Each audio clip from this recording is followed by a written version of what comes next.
Khi nhìn vẻ bề ngoài thì đây là những người họa sĩ có đức cao vọng trọng trong xã hội Hàn Quốc. Thế nhưng đằng sau bọn họ là những con người thối nát, khi gặp ai bọn họ cũng muốn ăn hàu liếm đào của các cô nàng xinh đẹp. Bọn họ sử dụng cơ thể của phụ nữ để có những cảm hứng trong việc sáng tác nghệ thuật. Ngay đến việc chén vợ của người khác thì đối với bọn họ cũng là điều hết sức bình thường. Mình xin đảm bảo sau khi các bạn xem xong bộ phim này sẽ có suy nghĩ lại về việc chuyển nghề, bởi vì nghề họa sĩ thật sự được đóng gạch với nhiều chị em ngon choét căng tràn nhựa sống các bạn ạ. Bộ phim này mang tên Thầy Giáo và Người Đàn Ông của Tôi. Các bạn hãy tắm nước sôi bôi nước hoa nghiêng người ráo nước xem Shiruka review bộ phim này nha. Hi hi. Anh Tống và thầy của mình tên Chung San hiện giờ đều là những họa sĩ nổi tiếng nhưng ít người biết đến. Bọn họ đã có những tác phẩm để đời riêng cho mình nên hiện giờ làm thêm nghề giảng viên mỹ thuật. Anh Tống hôm nay tới gặp Chung San để mời thầy tham dự đám cưới sau 2 tuần nữa. Thế nhưng anh chia sẻ thật với thầy mình rằng bản thân vẫn chưa muốn kết hôn. Ở nhà anh Tống, vợ anh là Ina đang tươm tất sắm sửa những vật dụng cần thiết cho hai người. Đối với anh Tống thì cứ dửng dưng với hôn nhân. Nhưng đối với Ina thì việc lấy được anh là hạnh phúc nhất đời. Vậy nên cô rất cẩn thận trong mọi việc của gia đình. Sở dĩ anh Tống không hứng thú với hôn nhân bởi anh đang yêu một cô nàng tên Minju. Cô nàng trước đây là học viên của anh nhưng vì quá ngưỡng mộ tài năng của anh Tống, cô đã cho anh Tống đóng gạch vào con hàu hồng hào của mình. Thế rồi suốt thời gian đó tới nay anh Tống vẫn luôn theo đuổi cô mặc dù sắp phải cưới vợ rồi. Nhưng Minju không muốn phá hoại hạnh phúc gia đình người khác nên đã bảo anh Tống về mà đóng gạch với vợ hãy quên tôi đi.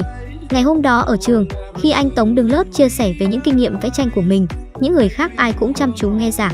Riêng chỉ có cô nàng Mi Súc là chú ý đến anh Tống mà thôi, ánh mắt cô nhìn anh như thấy ánh hào quang vậy. Hiểu được ý của Mi Súc, kết thúc buổi học anh Tống liền vẽ chân dung cho cô làm kỷ niệm.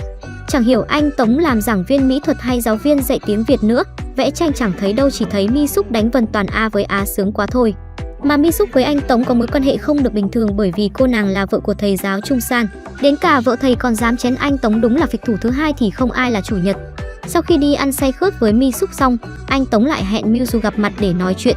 Khi say là lúc con người ta nói những gì thật lòng. Anh Tống nói rằng mình rất nhớ con hầu ướt át của Minju. Đứng trước những lời nói của anh Tống, cô nàng cũng có chút cảm động liền cởi quần lót tặng cho anh Tống làm quà cưới.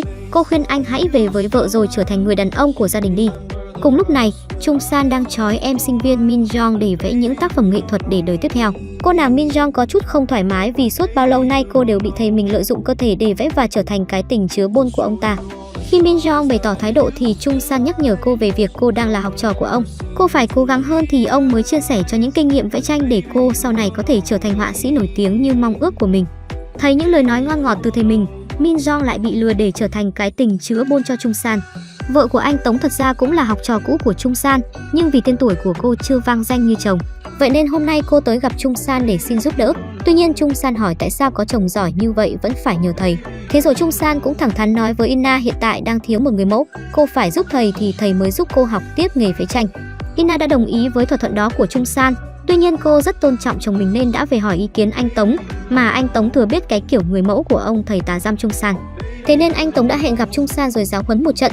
Anh Tống không ngờ thầy lại là kẻ trơ tráo đến mức muốn đóng gạch với vợ của tôi cơ đấy. Tuy mồm nói như thế nhưng không hiểu anh Tống có nhớ tới việc anh đã đóng gạch với vợ thầy như thế nào không các bạn nhỉ? Một thời gian sau, bức tranh mà Chung San mới hoàn thành đã trở nên nổi tiếng vang khắp nơi. Chính vì thế anh được phóng viên Minju phỏng vấn riêng. Trên truyền hình Chung San tỏ ra mình là người có đức cao vọng trọng. Mà thật tình khán giả không biết đằng sau những bức tranh mà ông ta sáng tác đều là sự lừa lọc dối trá của Chung San dành cho cô sinh viên Min Jong. Khi Minju phỏng vấn Chung San xong cô liền tới đóng gạch với Đức Long. Hôm nay em rất vui, anh có thể bắn trong vào con hầu em được không? Thì ra Minju không thích anh Tống nữa vì cô đã có đối tượng đóng gạch mới. Tuy nhiên Đức Long lại không có tình cảm với cô vì anh ta đã có vợ. Chưa kể anh ta cũng chỉ muốn cô làm bạn đóng gạch mỗi khi anh ta buồn mà thôi. Nhưng thực tình Minju mê Đức Long như điếu đổ. Cô dám đến tận nhà Đức Long ăn tối chờ anh về mà không sợ vợ của Đức Long sẽ phát hiện ra mối quan hệ của hai người. Minju khi ở với anh Tống thì nói không muốn phá hoại hạnh phúc gia đình anh. Thế nhưng khi ở cùng Đức Long thì cô liên tục khuyên anh hãy ly hôn với vợ. Ngay cả khi Đức Long đi làm, cô nàng Minju cũng mò tới đây để được gặp anh. Khi siêu âm cho Minju, Đức Long phát hiện cô đã có bầu. Mà tất nhiên đấy là con của Đức Long vì anh suốt ngày bắn trong hầu của Minju mà. Đức Long không muốn nhận con, cô nàng Minju đang đau buồn thì lại gặp anh Tống. Anh Tống vẫn cuồng cô như những lần đầu tiên họ gặp nhau. Tuy nhiên Minju lúc này chẳng còn tâm trạng để nói chuyện với anh Tống. Cô liền quay lại hỏi Đức Long về cách xử lý cái thai trong bụng. Tuy nhiên Đức Long đã đánh thuốc mê cô, sau đó phá cái thai của cô để anh ta giữ hạnh phúc gia đình mình. Ngày hôm đó ở lớp học, vợ của thầy Chung San vẫn liên tục đá mắt với anh Tống. Anh cũng thừa biết cô nàng lại thèm đóng gạch rồi, nhưng kết thúc buổi gặp anh Tống lại gặp riêng Min Jong để nói chuyện. Thì ra cô nàng Min Jong đã chia sẻ hết sự thật về việc cô luôn bị thầy Chung San trói để vẽ. toàn bộ nguồn cảm hứng của thầy đều do cơ thể của cô mang lại. Vậy mà ông ta đối xử với cô như một con chó vậy. Ông ta chẳng cho cô một đồng nào, cũng chẳng dạy cô bất kỳ đường vẽ hay kiến thức hội họa nào cả. Tối hôm đó, vì muốn trả thù việc Chung San đã từng gạ vợ mình trở thành người mẫu ảnh, anh Tống gọi Mi Súc ra chỗ riêng, sau đó anh móc con cua của cô nàng sướng tới nỗi đái ướt hết xe của anh. Này thì định bắt vợ tôi làm người mẫu với ý đồ đóng gạch này. Anh Tống không ngờ ngày hôm sau, Mi Súc tới gặp anh Tống rồi nói em đã yêu anh mất rồi. Cô nàng nói sẽ ly hôn với Chung San để tiến tới với anh. Lúc này anh Tống thật sự khó xử, chỉ 2 tuần nữa sẽ kết hôn rồi mà lại bị tỏ tình thế này, đã thế người tỏ tình lại là vợ của thầy cũ nữa chứ.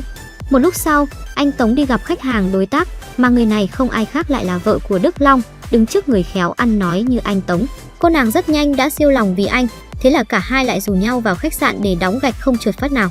Anh Tống đóng gạch với Sua bởi vì cô nàng là người rất giàu có, anh Tống luôn muốn giàu và thành công hơn thầy mình, vậy nên việc đóng gạch với Sua chỉ là để thăng tiến.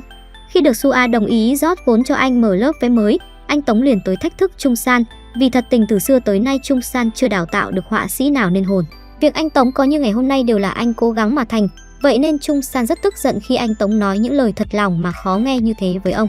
Còn Sua sau khi đóng gạch với anh Tống, cô nàng cũng gặp mặt chồng mình là Đức Long thẳng thắn nói về việc ly hôn. Cô nói đã yêu một người khác rồi. Sua đang ám chỉ tới anh Tống số hưởng của chúng ta. Quả này thì hay rồi, anh Tống được cả 2 người phụ nữ xinh đẹp căng tràn nhựa sống theo đuổi, mà thật bất ngờ hơn khi cả 2 người phụ nữ ngon chết đều sẵn sàng ly hôn chồng để đến được với anh.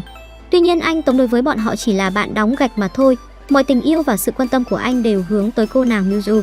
Anh vẫn liên tục gạ Miuju hãy đóng gạch với mình, anh sẵn sàng hủy hôn để đến được với cô ấy, nhưng thật không ngờ cuộc trò chuyện của bọn họ đã bị Mi Súc nghe thấy hết. Khi cô nàng Miuju đang thất vọng về tình nhân Đức Long của mình, cô đang xuôi lòng với anh Tống thì lại phát hiện ra anh Tống có quá nhiều tình nhân bên ngoài. Cuộc đời Miuju như sụp đổ vì đàn ông đến với cô chỉ vì con hầu xinh đẹp của cô mà thôi. Cùng lúc này, Chung San phát hiện ra vợ mình để ảnh nên là ảnh anh Tống chụp cùng cô.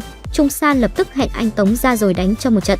Thật tình Chung San đánh anh không phải vì đã đóng gạch với vợ mình, Chung San đánh anh Tống bởi vì anh đã cố tình gây thương nhớ rồi bỏ rơi cô ấy. Đây chính là kết cục không có hậu đối với những kẻ lăng nhăng các bạn ạ. Mà Chung San đánh mạnh quá đã chẳng may làm anh Tống bất tỉnh, anh Tống liền được Chung San đưa vào viện với tình trạng hấp hối. Khi anh Tống hấp hối thì chỉ có người vợ mà anh luôn chán ghét đến khóc vì anh. Mà nằm bên cạnh anh Tống là cô nàng Miuju, cô nàng cũng cố tìm cách đi gặp ông bà ông vải vì đã quá chán đàn ông trên cuộc đời này.